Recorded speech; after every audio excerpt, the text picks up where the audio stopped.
Gulfport, man. Now, I've been coming to Gulfport, you know, grew up, based St. Louis.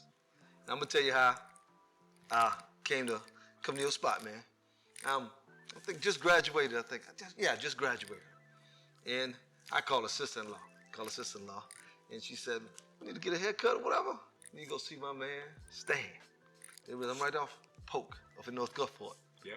Come on down there, and boom, came up in there, cut me up. It was all good. Went back to Bay St. Louis and started bringing all my boys over here to get a haircut by you. You know what I'm saying? So, man, that was, woo. Man, that's about 30 years ago. Man, look at us now, man. And I'm trying to tell you, 30 years ago. Later, 30 years later. 30 years later, plus, right about 32. And you still, like I say, Stan the man. Hey, man, thanks, Greg. All day. Thank you. So, man, like I said, I've been here, I've been there. So tell me, we just take it from, tell them a little bit about your background, how you became a barber, and then we'll segue to where we at right now. Well, you know, growing up in the area that we come from, True that. we had things and ideas that were placed upon us and obligations, not just to us, but to our family, our community. And I took initiative to say, well, hey, being a barber kept me grounded. Absolutely. Gave me understanding what I could be in my own community. Absolutely. Self-sufficiency. Absolutely, and you did that because you was a young cat. What time, when you started cutting, how old was you when you? 13. 13? 13. Watch out, man. Staying out of trouble. My mom made me pick the clippers up, man. Man, so I'm saying that means you've been doing it your almost, your whole adult life and little adolescence there. Yeah. So you've been a businessman in control of your own destiny, your whole life. And you know, to say it like that, Greg, I was just thinking the other day, I would like to share with the public, I mean, to be able to be an entrepreneur at 13, all the way up to now, it's still doing the same craft and still meeting people like the cameraman, the producer, and people along the way. And Absolutely. it's still a growing process. And I heard you on the radio here, there, whatever, activist. So I'm saying, same vibe. Somewhat. I ain't thinking about it. I'm just saying, Yeah. that's my dude. And I'm like, I know dude like that, and that's what dude talk about. That's how we rock, you know what I'm saying? It resonate with me. So we run up on each other all these years later, like I said, and we just talk a little bit, but we keep coming up with the same conclusion. That you always been a guy that's been on top of things because you in the barbershop.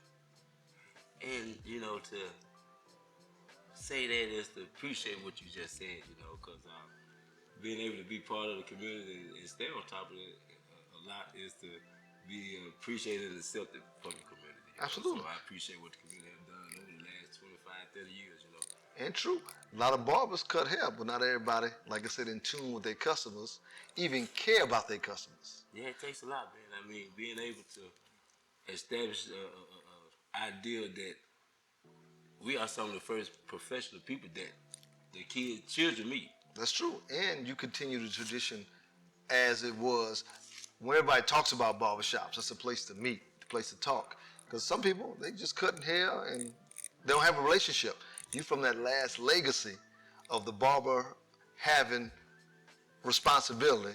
No matter what you got going on in your life, the kid off track, as a barber, you still kept it 100. You ain't got to feel no type of way, but you got to tell them the right way because that's the way the game was introduced to you.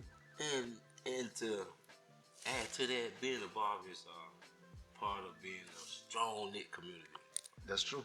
Because without the people of the community, you don't have no business. Your professionalism, all that is out the door. True. And then, like I said, if you got a bad reputation, it's a mom and pop business. It's a mom and pop business. If you run somebody afoul, like I said, you lost a customer. Yes. So you, like I said, you got to be an example, even when whatever the situation is, because it's a barbershop. Cats ain't got no money.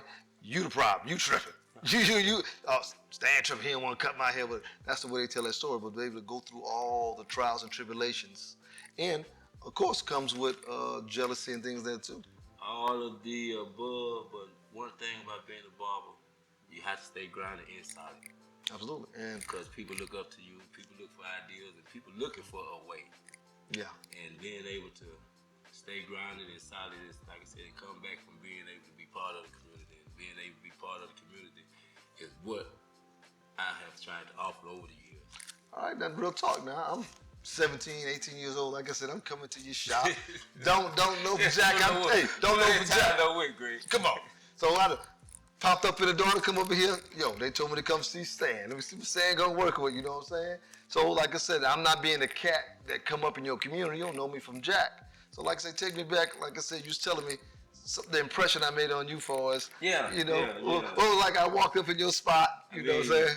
Being a young Greg is to see him now, and to see him back then is to say that young man gonna go places. He gonna do things because I saw you wasn't afraid to stand out from the norm back then. And the norm was easy and the hip hop era and the gangster era. We talk about being able to stand your own. And right now to this day, you have always been solid. Right, being able to stand your own. And hey, check this out again, Stan. Like I said, being a businessman, barber, like I said, that's special in the black community. There's something unique about being a barber in the black community. You're hands on hand, like I said, you're building a reputation. People believe in you. You got to show up on work. You got a responsibility to the community. And like I said, they wake up just like going to the grocery store.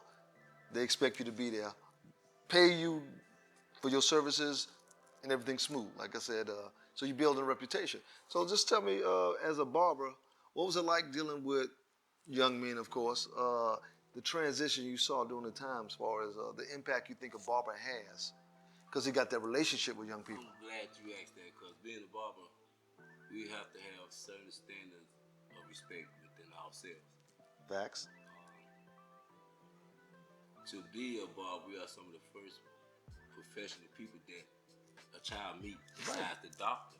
Right, I'm saying you talking about they getting their first haircut at one. At one. That's a milestone. You talking about trust? Yeah, building that relationship. Building that relationship. Absolutely. So when a baby gives you that idea of trust, we talking about from a baby perspective. And you know, as a black man, we don't play about our hair. Once we get with one barber, it's hard to get another one. It's hard. And being there from age 1 till when you say, hey, I'm old enough to go where I want to go and go somewhere else, it means a lot to the point where being a barber, you have to communicate with that person, that child in that chair from the time he's a child all the way up to adulthood. Gotcha. Sign of the times. Like I said, you remember the first time you saw a kid come in with a cell phone? I mean, you done lived through all that. You lived through all that. Yeah, we talking about when cell phone came around, that was an adult thing. Exactly. Cell phone. Absolutely. Now we talking about it's a got to have. Absolutely. I mean, before it used to be hold his cell phone and call me when the barber through. Yeah. That's all it was. Yeah. You know what I'm saying? Again, let's talk about the young men, because like I said, mostly you cut men, because barber, like I said, females have hairdressers and everything.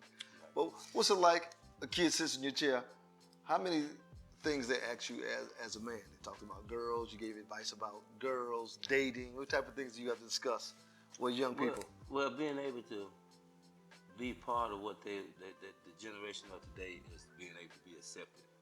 And I mean, to be hip, drip, whatever right. Yeah, whatever they call it, huh? Yeah. It's appreciation, because it's so competitive now. Right. In my craft and being a barber the last 35 years now. Well, let me come in. Have you ever had the parent come in there and they tell you to mess their baby head up because they being punished?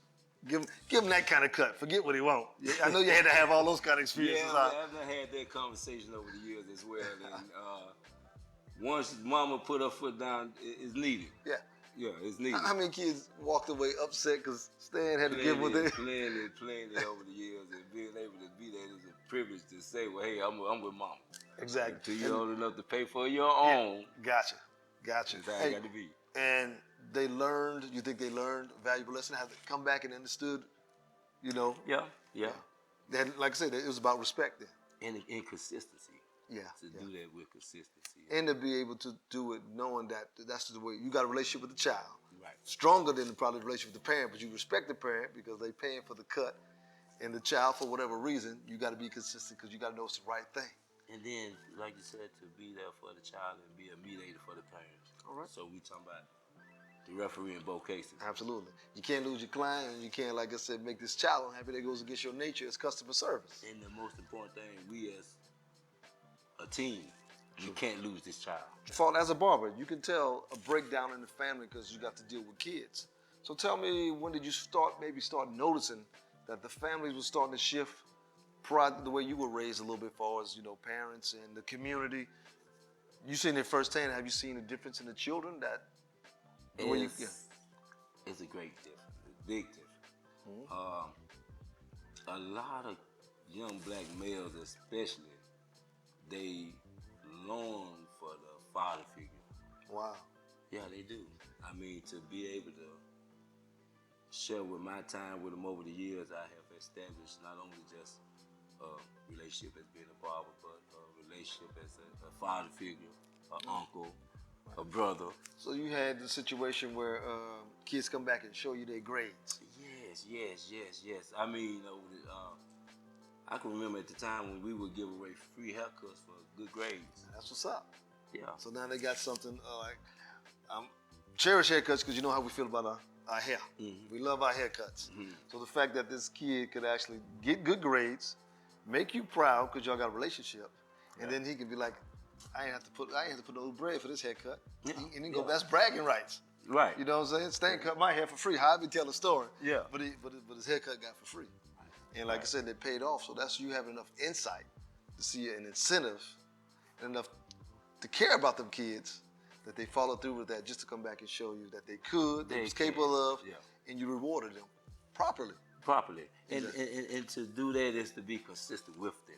Absolutely. And one thing about being consistent builds trust.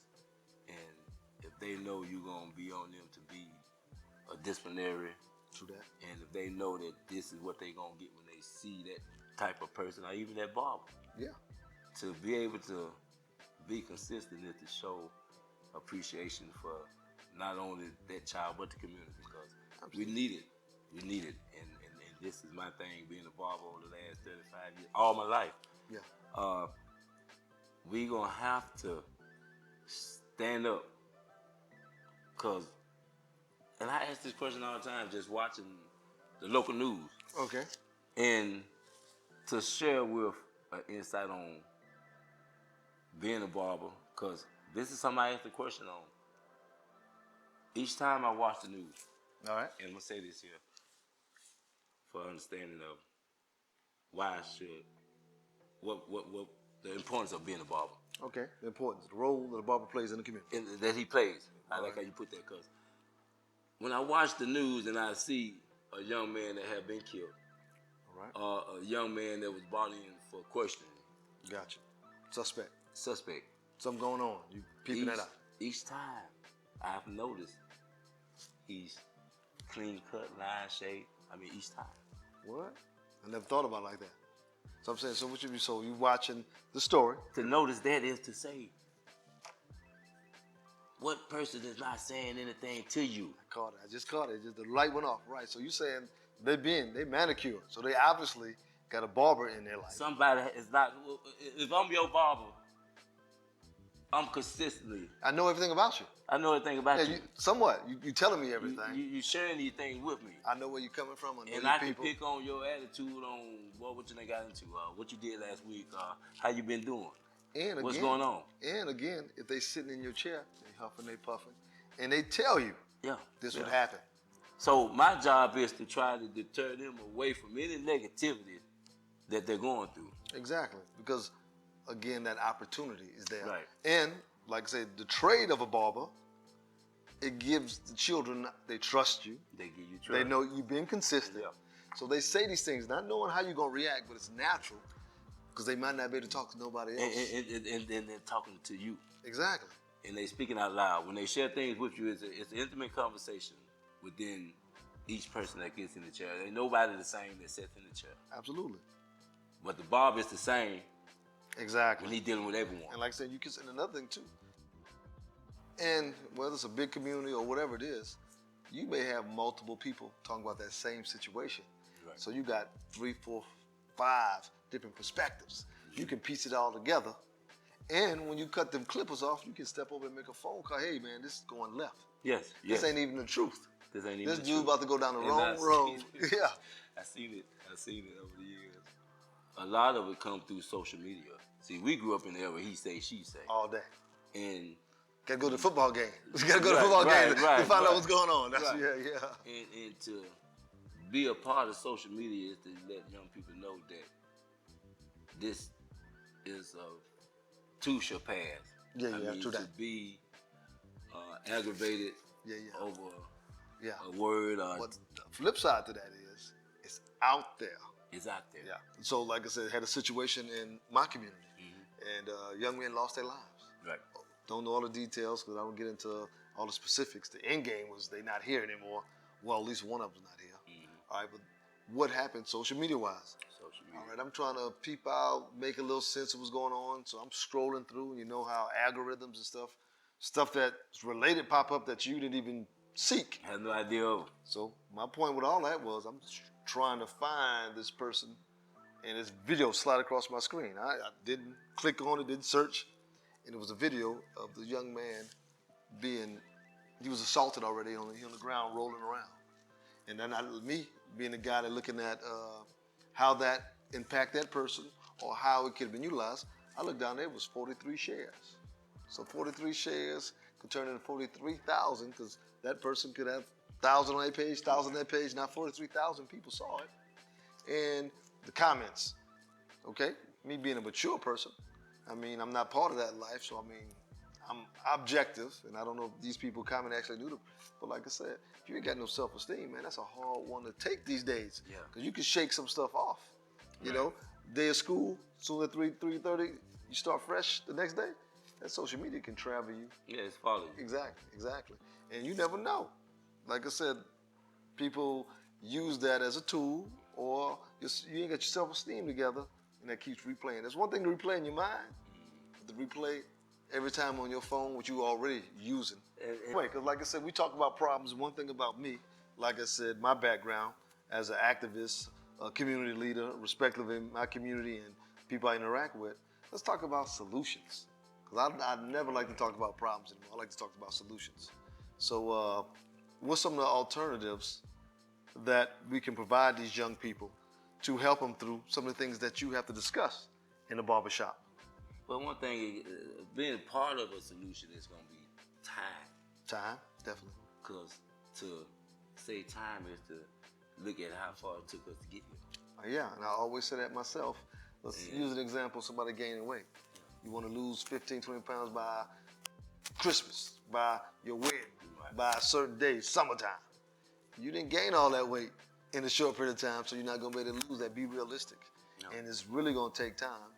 And it takes more than people talking about time. It's going to take action. It's going to take action, and one day it's going to turn into 2 days, and so on and so on. Like I say, consistency. Yeah. And I think, again, because this is my theory, that our age, I'm 40 now, like I said, we're the last of the generation that had a generation that passed on some of that structure to us. Right. Now, I fault my peer group. From my perspective, we are pursuing all the things that we've been lucky enough to have those opportunities. So now we're pursuing so many opportunities that our parents didn't have. Right. Our parents were more focused on the other things that were materialistic or whatever, because we're trying to keep up with whoever had stuff. We're trying to validate us. Yeah, trying to keep up with Jones. Yeah, we're trying to validate that we are important because, you know, our parents didn't have the opportunities that we had. Right. But all that time while we out here, all that negativity coming right up in here and cutting us off. And who left behind? Our kids. Exactly. Yeah. So, again, some of the things that I'm working on, again, like I said, looking for solutions. It would be teaming up with a brother like you. And I appreciate you saying that because, like I said, man, we fighting a battle. And it's an uphill battle. Absolutely. And it took time for us to get here. And ain't nothing wrong. As long as we identify, that's all it is. It's an uphill battle. You know, we're going to have to give ourselves a solid foundation. Absolutely. Which is our kids. Absolutely. And we can't give up on them. No, we can't give up because you can't. It's life. And you only get one life. That's it. You only get one shot at this. Being able to be a part of the solution, that speaks volumes. Because right now, you got a lot of parents out there single. Yeah. We got a lot of struggling grandparents out there that's now parents that there's that big gap. Yeah, it's a What, big what gap. some grandparents ain't never heard of an app. Don't Yeah, care about an app.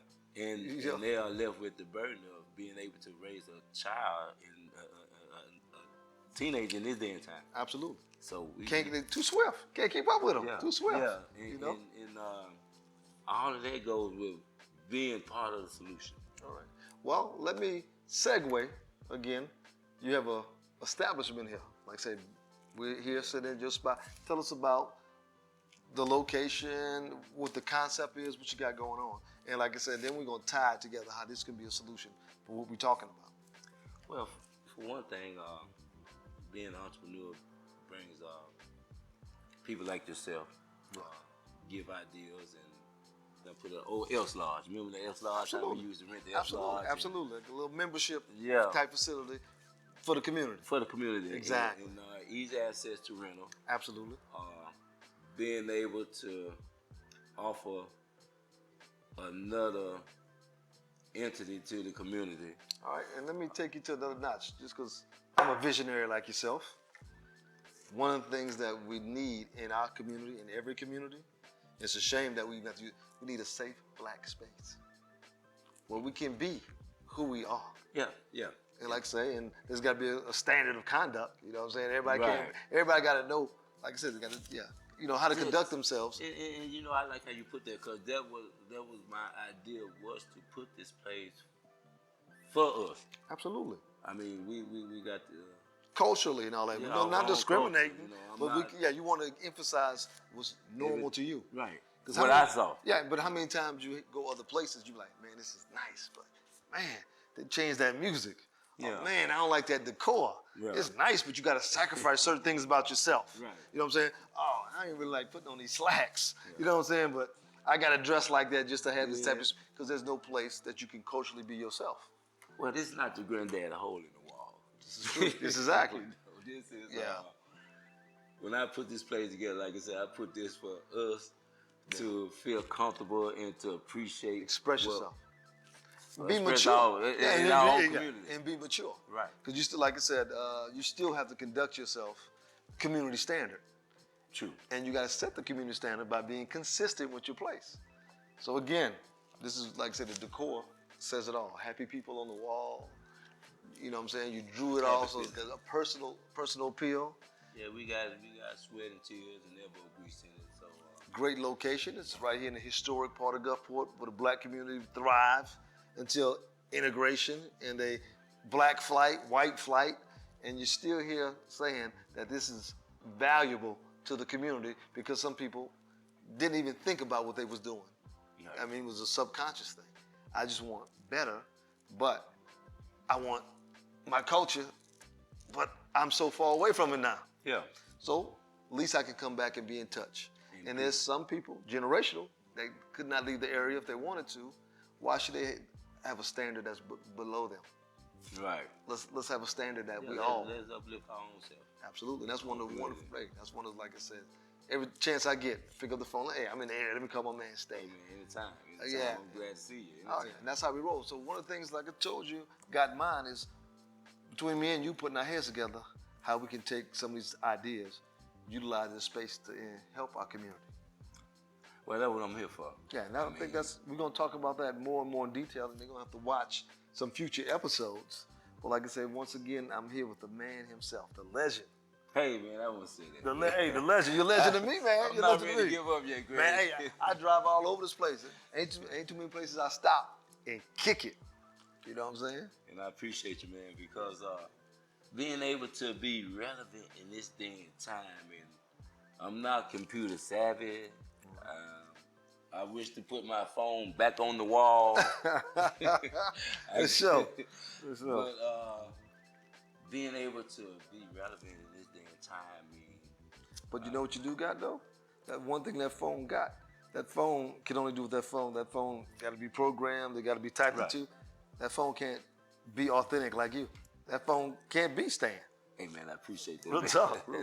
That's right. Ain't but you had that life experience. That phone will never be able to do what you do. That phone right there can't change nobody's life sitting in a chair. That phone can't put thoughts and ideas. All that phone do can transfer thoughts and ideas. It can't put it into somebody. And that's why technology is good in this place, Yeah. but human beings still are, like I said, relevant, and they make the world go round. Those are just tools. And being able to be part of today's system and society, Yeah. it's a valuable piece. Yeah, And I'm slowly getting into, I'm learning, and you know, I'm teaching old dog new tricks now. Man, I'm saying that's one of the things we're gonna do. Like I said, I'm gonna tell everybody in a follow-up episode, because we can't just do one with Stan. And I know that. We can't just do one with Stan, but tell them the address and the name of this establishment. Welcome to the Jazz Quartet Cafe, where the locals are the stars. We're located on 1816 30th Avenue, Gulfport, Mississippi. And give them that number in case y'all want to rent the spot. Again, we're gonna do a little panoramic. They got outside area. You want your next birthday party, gathering, business meeting, chill out spot. Like I said, I got some things up my sleeve, you know what I'm saying? We're gonna collabo. But again, you gotta come down in Gulfport. Like I said, we're gonna work on some things and we're gonna make a difference out of this establishment right here. But for those that just wanna do something different, enjoy themselves, you gotta come down here and check this spot out. You can rent this spot. You can have a party here, real affordable. And if you don't know, you're gonna know. So like I said, we're gonna cover that in part 2, part 3, part 4 maybe. But right here in Gulfport, with none other, Stan. Hey man, the accolades, man. I love you. We talking